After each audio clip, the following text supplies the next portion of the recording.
Hello guys, welcome back to my YouTube channel GS by Shubham sir.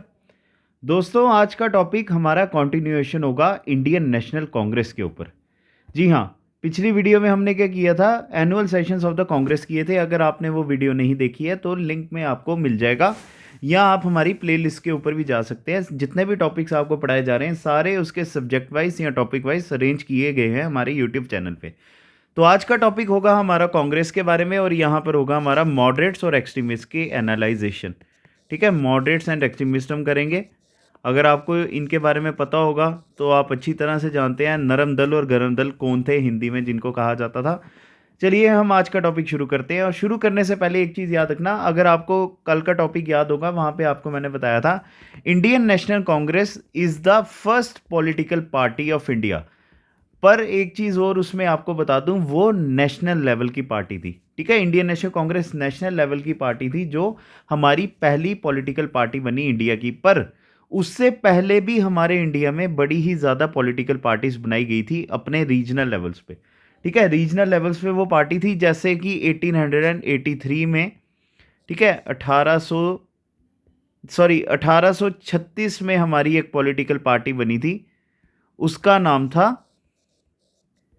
भाषा, बंग भाषा या बंगा भाषा। आगे आएगी प्राकृषा या प्राकृषा सभा। ये हमारी, आप कह सकते हो, one of the first regional political party in India. अब हमने वही करना, और उसके बाद हम इंडियन नेशनल कांग्रेस के बारे में करेंगे। देखिए, पहला टॉपिक हमारा political association before the Indian national Congress. अगर यहाँ पे आपको सबसे इंपॉर्टेंट पॉलिटिकल पार्टी के बारे में पूछा जाए बिफोर द कांग्रेस, वो आएगी इंडियन एसोसिएशन।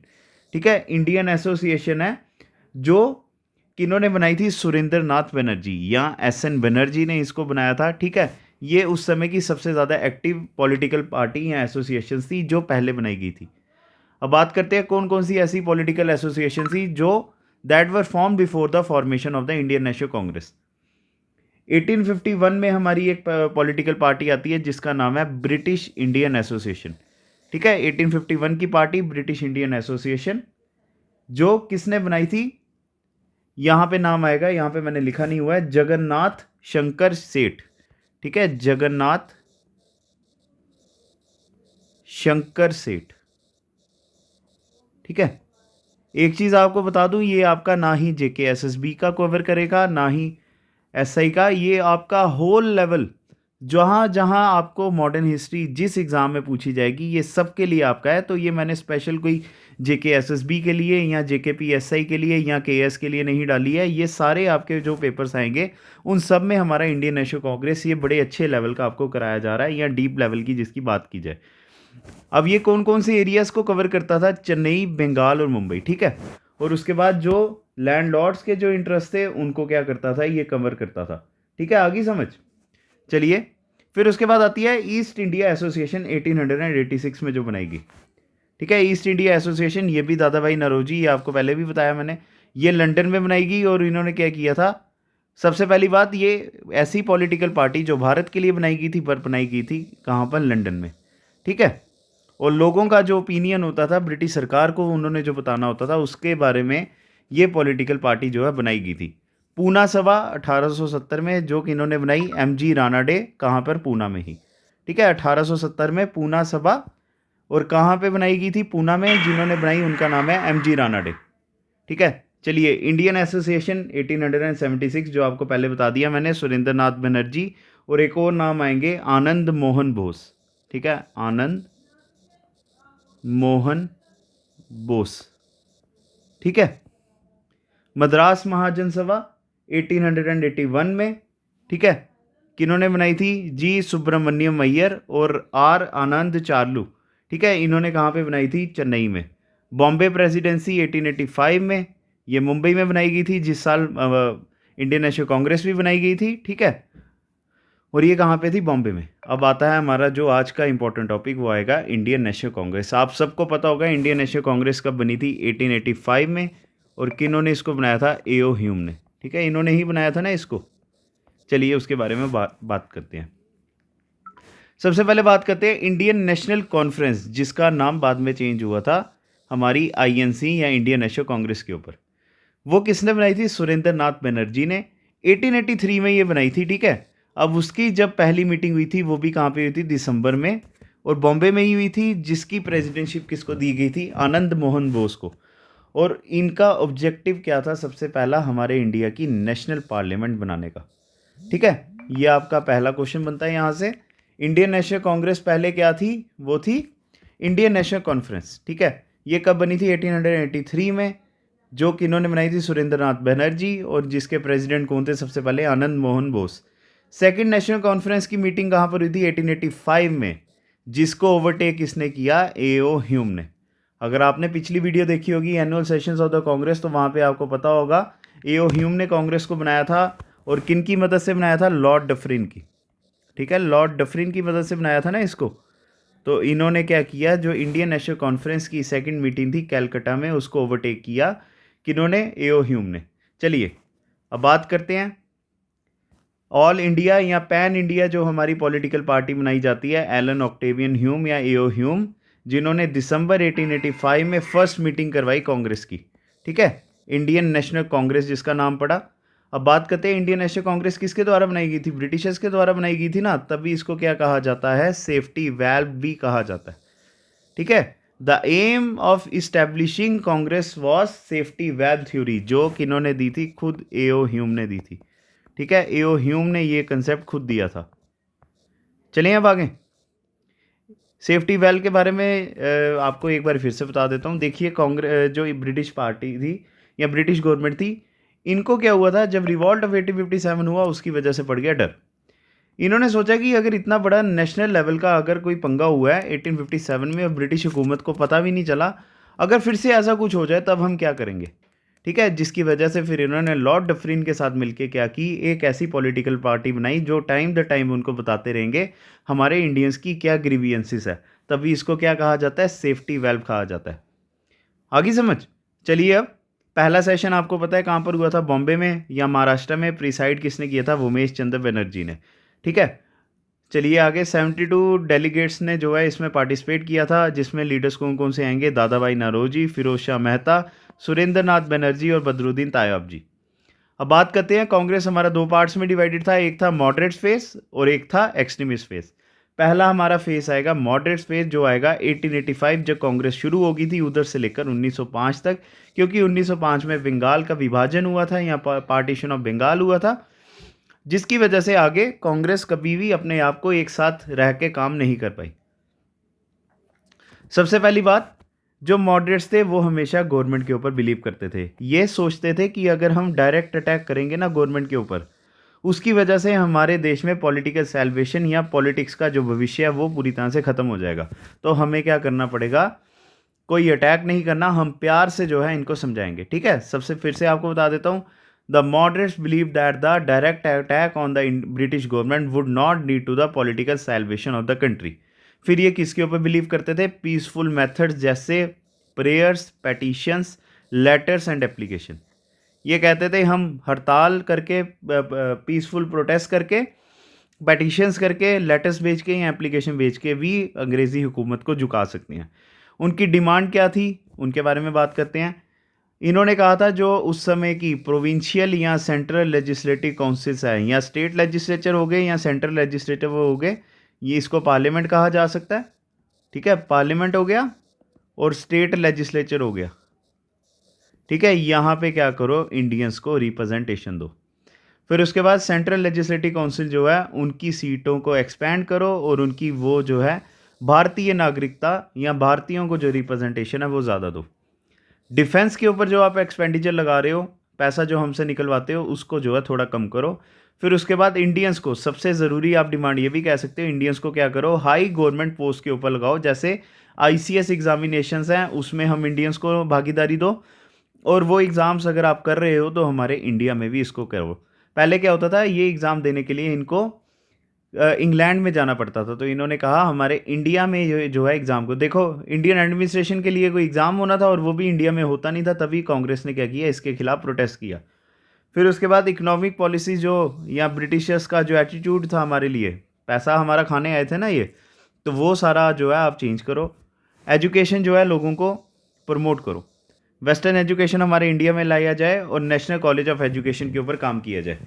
फिर उसके बाद एक दो चीज़ें आपको बता दूं, जैसे 1883 का इल्बर्ट बिल हो गया, एक मैंने यहाँ पे लिखा भी हुआ है, ठीक है, इल्बर्ट बिल आ गया। इल्बर्ट बिल में क्या था, जिसमें इंडियन जजेस, यहाँ पे मैं शॉर्ट में लिख लेता हूँ आपको याद रहेगा, इंडियन जजेस जो होते थे ना, जो इंडियन जज होते थे, इनके पास पावर ही नहीं होती थी कोई यूरोपियन को, ठीक है, कोई यूरोपियन को सज़ा देने के लिए। इसकी वजह से भी क्या हुआ, इंडियंस को गुस्सा चढ़ा, तो कांग्रेस ने इसके खिलाफ जो है आवाज़ उठाई। पहले इल्बर्ट बिल जो आया, या इल्बर्ट बिल कंट्रोवर्सी जिसको कहा जाता है, इन्होंने इसके खिलाफ क्या किया, आवाज़ उठाई। फिर उसके बाद दूसरा क्या हुआ था, जो उससे भी ज़्यादा थोड़ा खतरनाक आया, 1879 में आर्म्स एक्ट आया, ठीक है। आर्म्स एक्ट था जिसमें इंडियंस को पूरी तरह से मना कर दिया गया, अब से आपने क्या करना है, हथियार नहीं रखने।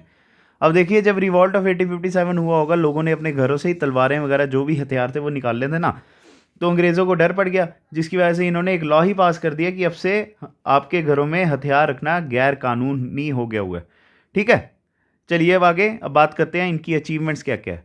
अचीवमेंट्स मॉडरेट्स की अगर की जाए, हमारे देश के सबसे पहले क्रिटिक, ठीक है, क्रिटिक जो हैं, या जिन्होंने एनालाइज किया हमारे देश को लूटा जा रहा है, हमारी वेल्थ जो है सारी ब्रिटेन में जाई जा रही है, वो कौन थे, मॉडरेट्स थे।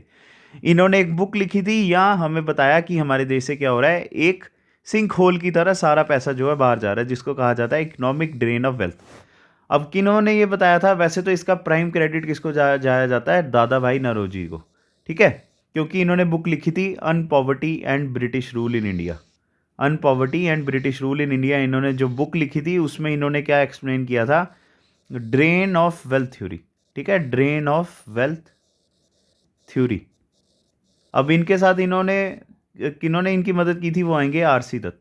चलिए आपको ये बता देता हूँ ड्रेन ऑफ वेल्थ थ्योरी होता है क्या।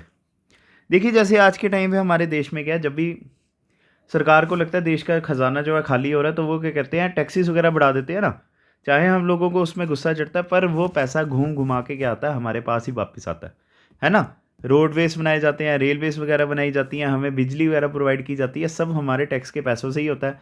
पर उस टाइम पे ऐसा नहीं होता था, जो भी सरकार हमसे टैक्स इकट्ठा करती थी ना, वो सारा ब्रिटेन में पैसा जाता था, ठीक है, वो सारा ब्रिटेन में पैसा जाता था, जिसकी वजह से इंडिया और आहिस्ता आहिस्ता गरीब होता जा रहा था, जिसकी एनालाइजेशन दादा भाई नौरोजी या आरसी दत्त ने की, और हमें एक बुक भी लिख के दी, un poverty and British rule in India, जिसमें हमें ये चीज़ों का पता चला, ठीक है।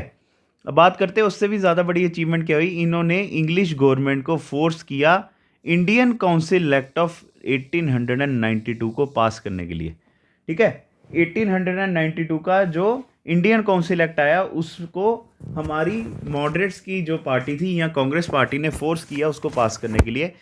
इसमें इन्होंने क्या किया था, इंपीरियल लेजिस्लेटिव काउंसिल जो थी, ठीक है, इंपीरियल लेजिस्लेटिव काउंसिल, वहाँ की जो सीट्स है वो एक्सपेंड की गई, ठीक है, सीट्स या साइज जो है एक्सपेंड किया गया। आगे समझ, चलें अब आगे।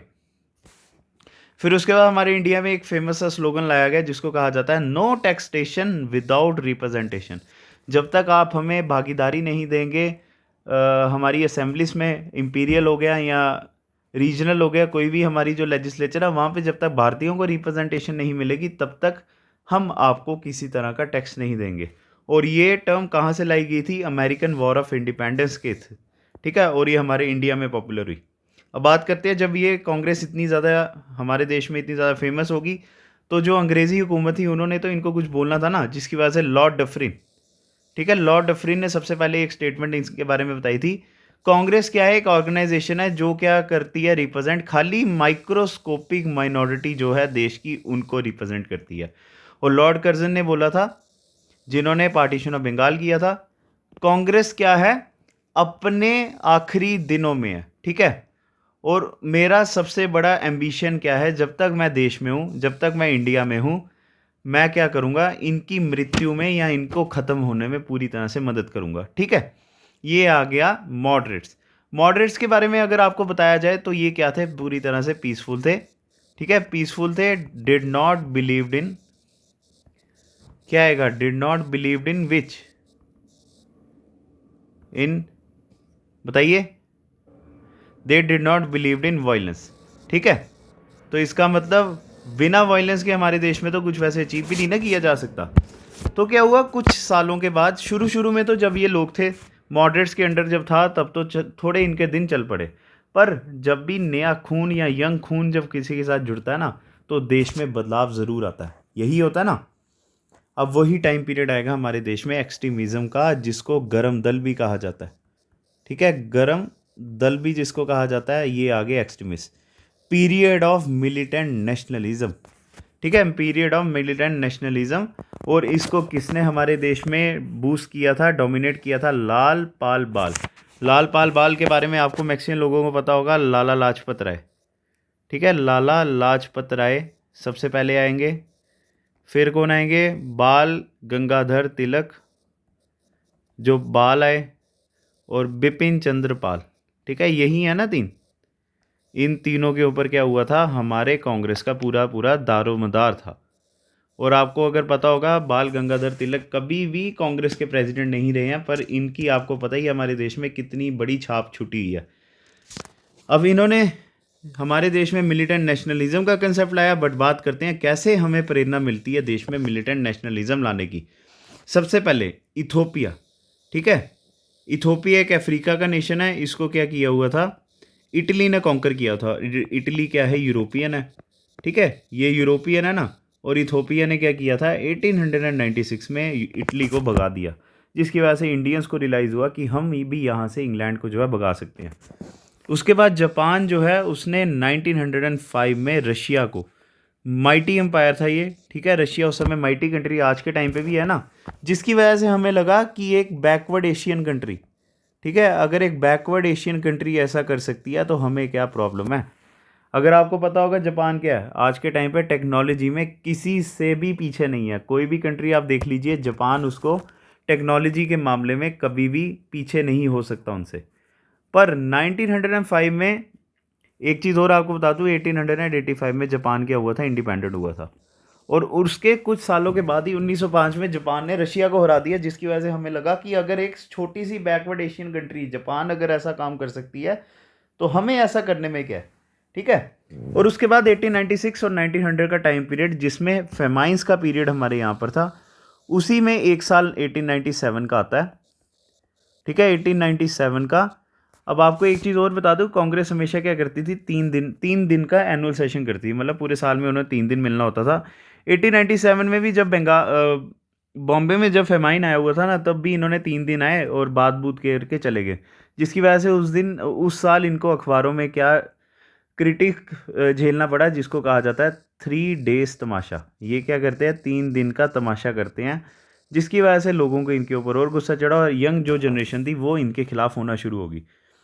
फिर इतनी देर में क्या हुआ, 1898 में हमारे देश में एक नई आईपीसी सेक्शन लाएगी 156 से, जिसमें हमारे यहाँ पे क्या हो गया था, गुनाह था कि अगर आप क्या करते हो, ब्रिटिश सरकार के खिलाफ अगर कुछ आवाज़ उठाते हो या लोगों को ब्रिटिश हुकूमत के खिलाफ अगर भड़काते हो ना, तो आप क्या हो, एक तरह के आतंकवादी ट्रीट किए जाओगे। तो फिर जो यंग जनरेशन आई या जो गर्म खून आए, तो उन्होंने क्या किया, मॉडरेट्स के खिलाफ आवाज़ उठाना शुरू कर दी कि आप इसको क्रिटिसाइज़ नहीं करते हो। ठीक है, उसके बाद 1904 में इंडियन ऑफिशियल सीक्रेसी एक्ट आया, जिसमें फ्रीडम ऑफ प्रेस को रिस्ट्रिक्ट कर दिया गया और मॉडरेट्स ने इसके खिलाफ कोई भी आवाज़ नहीं उठाई, जिसकी वजह से एक्सट्रीमिस्ट इनके खिलाफ हो गए। फिर उसके बाद नेटो ब्रदर्स 1897 की बात है ये, जब इनको डिपोर्ट किया गया था।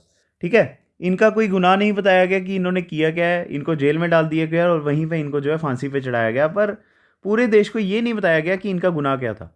देखा जाए उस समय की नेशनल पार्टी कौन सी थी, हमारी कांग्रेस थी। इनको आवाज़ उठानी चाहिए थी, पर इन्होंने कोई आवाज़ नहीं उठाई, जिसकी वजह से इनके ही जो मेंबर्स थे, यंग मेंबर्स एक्सट्रीमिस्ट, वो इनके खिलाफ हो गए। फिर इतनी देर में हमारे देश में जो नया कंसेप्ट लाया गया था, रिवाइवल ऑफ पास। स्वामी विवेकानंद के बारे में आप सबको पता होगा, कितनी बड़ी पर्सनैलिटी थे ये। तो इन्होंने हमारे देश में, पूरे देश में या पूरी वर्ल्ड में टूरिंग करना शुरू कर दी थी, जहाँ पे इन्होंने क्या किया, पूरे देश को हमारे ये बताया कि आप क्या हो, किसके वंशज हो, अशोका के वंशज हो, आप कनिष्का के वंशज हो, आप गुप्ता डायनेस्टी के वंशज हो। मुस्लिम्स को बताया आप अकबर के वंशज हो, आप औरंगजेब के वंशज हो। हमने पूरी दुनिया के ऊपर राज किया हुआ है, हमने पूरे भारत के ऊपर राज किया हुआ है, तो ये मुट्ठी भर अंग्रेज़ हमें कैसे गुलाम कर सकते हैं। ठीक है, जिसकी वजह से क्या हुआ, फिर से हमारे देश में एक्सट्रीमिज्म का कंसेप्ट जो है आना शुरू हो गया। देखिए आगे वो लोग यंग जनरेशन के थे और गर्म खून के थे, जिसकी वजह से क्या हुआ, ये कुछ इवेंट्स ने हमारे इंडिया में पूरी तरह से नया ही कंसेप्ट ले आए। ठीक है, इसके बाद फिर क्या होता है 1907 में, ये सब कुछ हो रहा होता है। 1907 में हम क्या हो जाते हैं, पूरी तरह से स्प्लिट हो जाते हैं। कांग्रेस जो है पूरी तरह से स्प्लिट हो जाती है एक्सट्रीमिस्ट और मॉडरेट्स के, जिसमें ये एक किसकी वजह से होता है 1905 में। ठीक है, 1905 में क्या आया था हमारे यहाँ पे, पार्टीशन ऑफ बंगाल आया था ना। पार्टीशन ऑफ बंगाल ही रीज़न था जिसकी वजह से हमारा सूरत स्प्लिट हुआ। ठीक है, चलिए आपको कुछ बाल गंगाधर तिलक के बारे में बता देते हैं। बाल गंगाधर तिलक जी के बारे में फैक्ट्स बताते हैं आपको। क्या थे ये, इनको क्या कहा जाता था, लोकमान्य कहा जाता था। ठीक है, लोकमान्य कहा जाता था ना। अब बात करते हैं, इन्होंने न्यूज़पेपर कौन कौन से लाए थे, मराठा और केसरी। ठीक है, यही लाए थे ना, मराठा एंड केसरी, जिसमें ये हमेशा बेबाकी से अंग्रेज़ी हुकूमत के ख़िलाफ़ जो है बातें किया करते थे। फिर उसके बाद 1895 में महाराष्ट्र में शिवाजी फेस्टिवल लाने वाले ये हैं। ठीक है, शिवाजी फेस्टिवल और गणपति फेस्टिवल भी लाने वाले बाल गंगाधर तिलक ही हैं, ये तो आपको पता ही होगा। और वो कब लाया गया था, 1893 में, गणपति जी का फेस्टिवल। और यही वो हैं जिन्होंने क्या कहा था, Swaraj is my birth right and I shall have it. कब कहा था इन्होंने, 1916 का जो सेशन था ना, लखनऊ सेशन। ठीक है, फिर उसके बाद इनको क्या कहा जाता है, फादर ऑफ इंडियन अनरेस्ट भी कहा जाता है। ठीक है, फादर ऑफ इंडियन अनरेस्ट भी कहा जाता है ना। तो ये कुछ हमारी जो है इनके बारे में खासियत थी। ठीक है दोस्तों, आज का हमारा जो सेशन था कांग्रेस का एक्सट्रीमिस्ट और मॉडरेट्स, वो पूरी तरह से ख़त्म होता है। अब हमने आगे क्या करना है, पार्टीशन ऑफ बंगाल करना है, जिसकी वजह से हमें पूरी तरह से पता चलेगा कि कैसे एक्सट्रीमिस्ट और मॉडरेट्स जो हैं अलग हो गए। ठीक है, पार्टीशन ऑफ बंगाल या बंगाल विभाजन की वजह से। अब आपने क्या करना है, हमारी वीडियो को लाइक करना है अगर आपने एंड तक देखा है, और कमेंट सेक्शन पे ज़रूर बताना कि क्या ये आपको वीडियो पसंद आई थी या नहीं आई थी। इस वीडियो को शेयर ज़रूर कीजिएगा कि ताकि हर किसी का बेनिफिट हो। और सब्सक्राइब अगर आपने नहीं किया हुआ है हमारे चैनल को सब्सक्राइब ज़रूर कर दीजिए और बेल आइकन को प्रेस कर दीजिएगा। ठीक है, नेक्स्ट वीडियो में आपके साथ मिलते हैं दोस्तों। Thanks a lot guys, God bless you.